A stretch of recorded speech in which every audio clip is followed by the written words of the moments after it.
Assalamualaikum warahmatullahi wabarakatuh. Halo semuanya.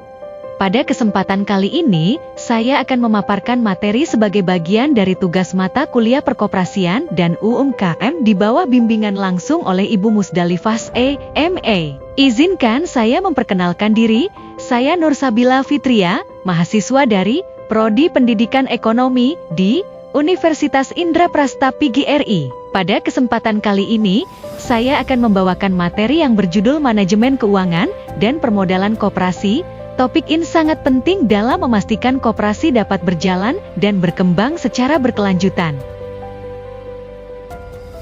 Koperasi merupakan badan usaha yang bertujuan untuk meningkatkan kesejahteraan anggotanya melalui prinsip kebersamaan dan kekeluargaan. Untuk mencapai tujuan tersebut, koperasi harus dikelola secara profesional, terutama dalam hal manajemen keuangan dan permodalan. Manajemen keuangan dalam koperasi mencakup perencanaan, pengelolaan, dan pengawasan terhadap penggunaan dana agar koperasi dapat berjalan secara efektif dan efisien. Sementara itu, permodalan menjadi salah satu faktor kunci yang menentukan kemampuan koperasi dalam menjalankan dan mengembangkan usahanya. Oleh karena itu, pengelolaan keuangan dan permodalan yang baik sangat berperan dalam keberhasilan koperasi dan peningkatan kesejahteraan anggotanya.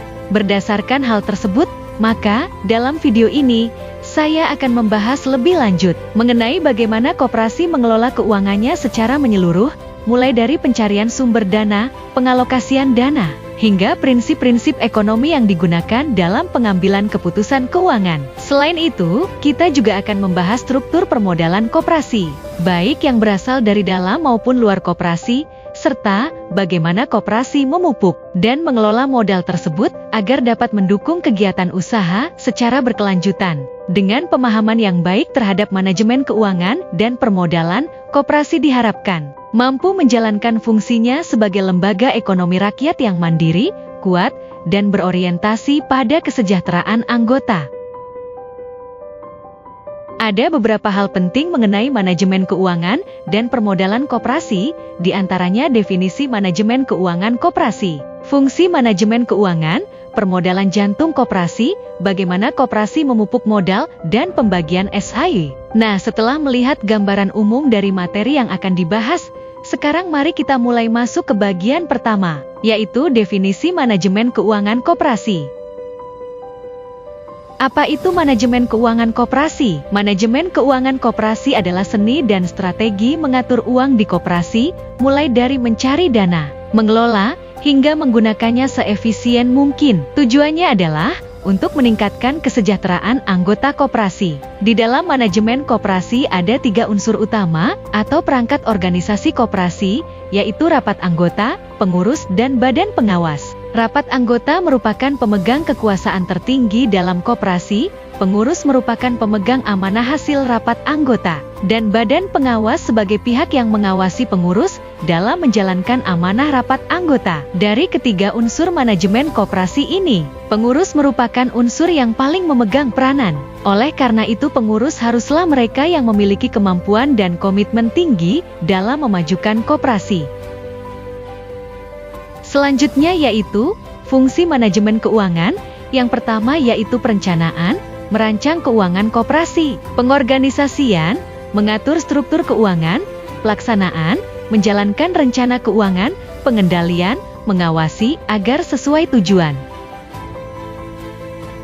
Selanjutnya, ada permodalan jantung koperasi. Sebagai badan usaha koperasi sama dengan bentuk badan usaha lainnya, yaitu sama-sama berorientasi laba dan membutuhkan modal. Koperasi sebagai wadah demokrasi ekonomi dan sosial harus menjalankan usahanya. Oleh karena itu, kehadiran modal dalam koperasi ibarat pembuluh darah yang mensuplai darah, modal, bagi kegiatan-kegiatan lainnya dalam koperasi. Dalam memulai suatu usaha, modal merupakan salah satu faktor penting di samping faktor lainnya, sehingga suatu usaha bisa tidak berjalan apabila tidak tersedia modal. Artinya, bahwa suatu usaha tidak akan pernah ada atau tidak dapat berjalan tanpa adanya modal. Hal ini menggambarkan bahwa modallah yang menjadi faktor utama dan penentu dari suatu kegiatan usaha. Karenanya setiap orang yang akan melakukan kegiatan usaha, maka langkah utama yang dilakukannya adalah memikirkan dan mencari modal untuk usahanya. Dengan tersedianya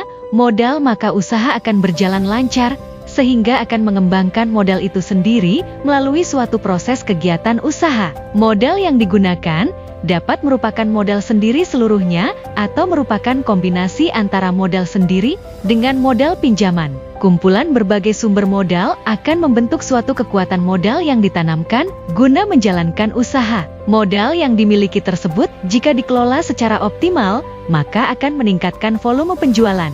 Modal dapat dibedakan atas pengertian sempit dan yang luas. Dalam arti sempit, modal sering diartikan sebagai uang atau sejumlah dana untuk membiayai suatu usaha atau kegiatan. Dalam arti luas, modal diartikan sebagai segala sesuatu, benda modal, uang, alat, benda-benda, jasa, yang dapat digunakan untuk menghasilkan lebih lanjut. Dilihat dari segi fungsinya, modal dapat dibedakan atas modal individu dan modal sosial. Modal individu adalah tiap-tiap benda yang memberikan pendapatan bagi pemiliknya. Modal sosial adalah setiap produk yang digunakan untuk produksi selanjutnya. Dengan demikian, modal dalam koperasi pada hakikatnya tidak berbeda dengan pengertian modal secara umum, yaitu sebagai faktor produksi. Namun demikian, modal dalam koperasi memiliki sumber, sifat dan kedudukan yang khas dibandingkan dengan modal dalam badan usaha lainnya. Untuk mencapai tujuan manajemen keuangan, maka koperasi harus bekerja berdasarkan prinsip ekonomi yang rasional, yaitu efektif, efisien, dan produktif, serta berpegang pada prinsip-prinsip koperasi dan ciri khasnya, self-help. Hal inilah yang dinamakan dengan memanage modal. Berbicara masalah bagaimana memanage modal berarti berbicara mengenai permodalan. Masalah permodalan dalam koperasi menjadi bagian dari tugas pengurus. Pengurus memikul tugas bagaimana dapat menjalankan koperasi dengan cara memperoleh dana yang tidak merugikan koperasi dan menggunakannya seefektif dan seefisien mungkin. Hal ini merupakan wujud dari tujuan manajemen keuangan koperasi. Tujuan tersebut adalah memaksimisasi laba, SU, yang pada akhirnya dapat memaksimisasi kesejahteraan anggota. Berbicara mengenai permodalan dalam koperasi, maka modal dalam koperasi dapat dibedakan menjadi dua, yaitu permodalan dari luar koperasi dan permodalan dari dalam koperasi. Permodalan dari luar koperasi bukan berarti dari orang atau pihak di luar koperasi. Permodalan dari luar koperasi menunjukkan sumber-sumber modal yang berasal dari orang-orang atau pihak-pihak yang berkepentingan dengan koperasi,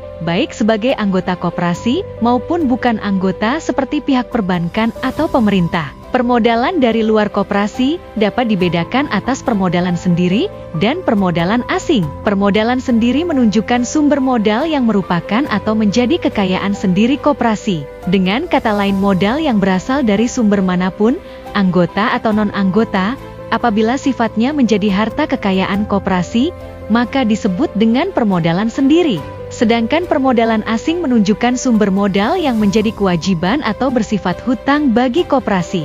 Dengan kata lain, permodalan asing merupakan sumber modal yang pada suatu saat harus dikembalikan kepada pemiliknya, baik berasal dari anggota maupun bukan anggota.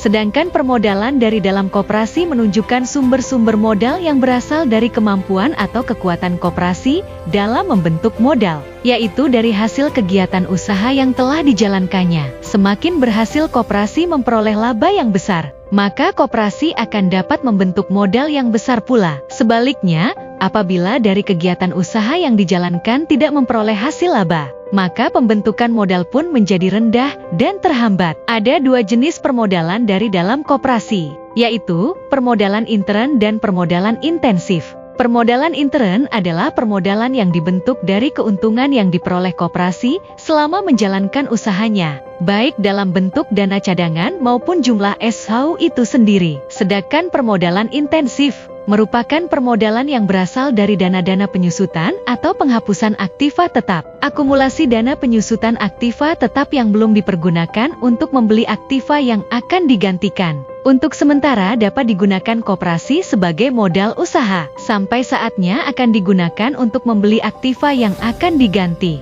Maka dana yang digunakan tadi harus dikembalikan pada peruntukannya, yaitu membeli aktiva yang baru. Jadi permodalan intensif merupakan pemanfaatan dana yang ada dalam koperasi, dana penyusutan, yang untuk sementara waktu belum digunakan, dipakai untuk modal usaha.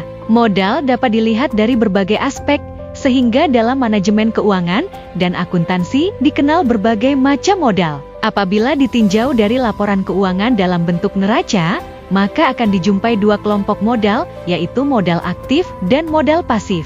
Yang pertama, yaitu modal aktif. Modal aktif terdapat atau dapat dilihat pada bagian aktiva neraca, yaitu yang menunjukkan kekayaan atau penggunaan dana modal. Modal aktif dapat dibedakan atas 1. Modal atau aktiva lancar, dan 2. Modal atau aktiva tetap. Modal lancar disebut juga dengan modal jangka pendek, yaitu modal yang berputar atau habis dalam waktu kurang dari 1 tahun. Ada pula yang mengartikan modal lancar sebagai modal kerja, yaitu sebagai modal kerja kuantitatif. Mengenai modal kerja dijelaskan pada bagian lain dari buku ini.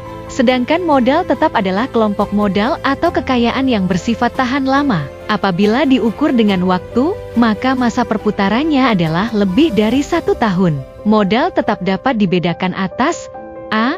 Modal yang tidak berputar atau tidak habis, yaitu berupa tanah, dan 2. Modal yang berangsur-angsur habis, yaitu modal yang digunakan dalam suatu kegiatan, produksi misalnya, yang lama-kelamaan akan aus atau usang sampai tidak dapat digunakan lagi. Yang kedua yaitu modal pasif. Modal pasif terdapat atau dapat dilihat pada sebelah pasiva neraca, yaitu yang menunjukkan sumber-sumber modal yang diperoleh perusahaan, koperasi. Modal pasif dapat dibedakan menjadi 2, yaitu yang pertama, jika dilihat dari masa pengembalian, modal pasif terdiri atas modal jangka pendek, yaitu modal yang harus dikembalikan dalam waktu singkat atau kurang dari 1 tahun. Modal pasif jangka pendek disebut dengan kewajiban atau hutang jangka pendek, dan modal jangka panjang, yaitu modal yang harus dikembalikan dengan masa lebih dari 1 tahun. Modal pasif jangka panjang disebut pula dengan kewajiban atau hutang jangka panjang. Yang kedua, jika dilihat dari sumber atau asal modal,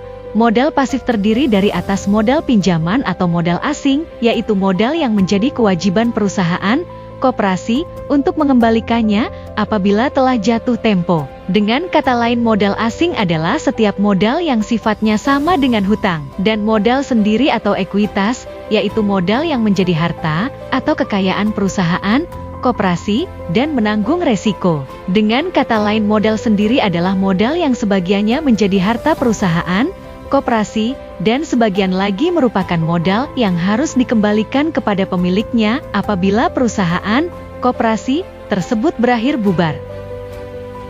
Selanjutnya, bagaimana koperasi memupuk modal? Cara banyak sekali, salah satunya yaitu dengan menahan sebagian ESU untuk jadi cadangan, dengan menarik simpanan dari anggota, mendapat hibah dari pemerintah, ataupun dengan menggunakan dana penyusutan aktiva untuk tambahan modal sementara. Selain jenis modal yang diuraikan di atas, saat ini koperasi memiliki pula kesempatan memupuk modal melalui penyertaan dan pemilikan saham perusahaan yang dicicil dari dividennya. Mengenai modal penyertaan dan modal pemilikan saham koperasi diatur dalam peraturan tersendiri.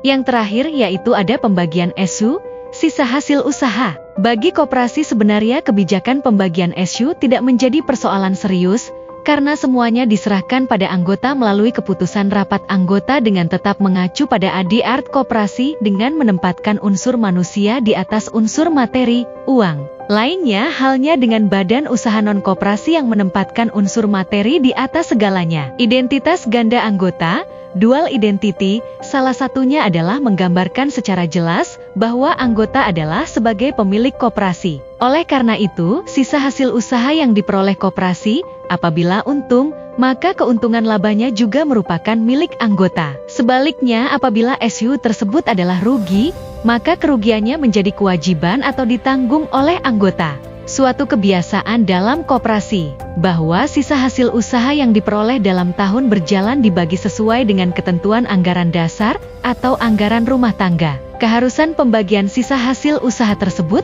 juga dinyatakan dalam Undang-Undang Perkoperasian. Penggunaan sisa hasil usaha yang dibagikan tersebut diantaranya adalah untuk anggota, dana pendidikan, sosial dan pembangunan daerah kerja, dan untuk koperasi sendiri. Jumlah yang merupakan hak koperasi diakui sebagai cadangan koperasi. Sisa hasil usaha setelah dikurangi dana cadangan, dibagikan kepada anggota sebanding dengan jasa usaha masing-masing anggota dengan koperasi.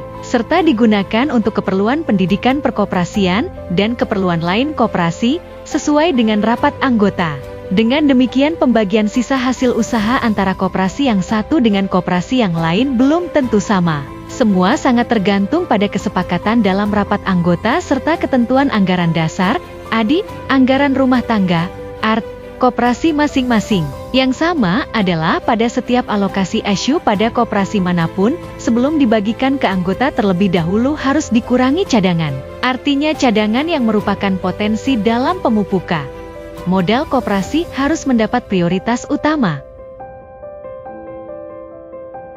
Manajemen keuangan koperasi bukan hanya soal menghitung uang, tapi bagaimana mengelola modal untuk membangun kesejahteraan bersama. Koperasi yang sehat adalah koperasi yang dikelola secara profesional, bertanggung jawab, dan berprinsip. Demikian yang dapat saya sampaikan dalam video ini. Semoga materi yang dibahas bisa menambah pemahaman kita semua tentang pentingnya pengelolaan keuangan dalam koperasi. Dan tidak lupa saya ucapkan terima kasih kepada Ibu Muzdalifah SI, MA selaku dosen pengampu mata kuliah perkoperasian UAM KKM, serta kepada teman-teman yang telah menyimak hingga akhir. Sekian dari saya ucapkan terima kasih. Saya akhiri. Wassalamualaikum warahmatullahi wabarakatuh.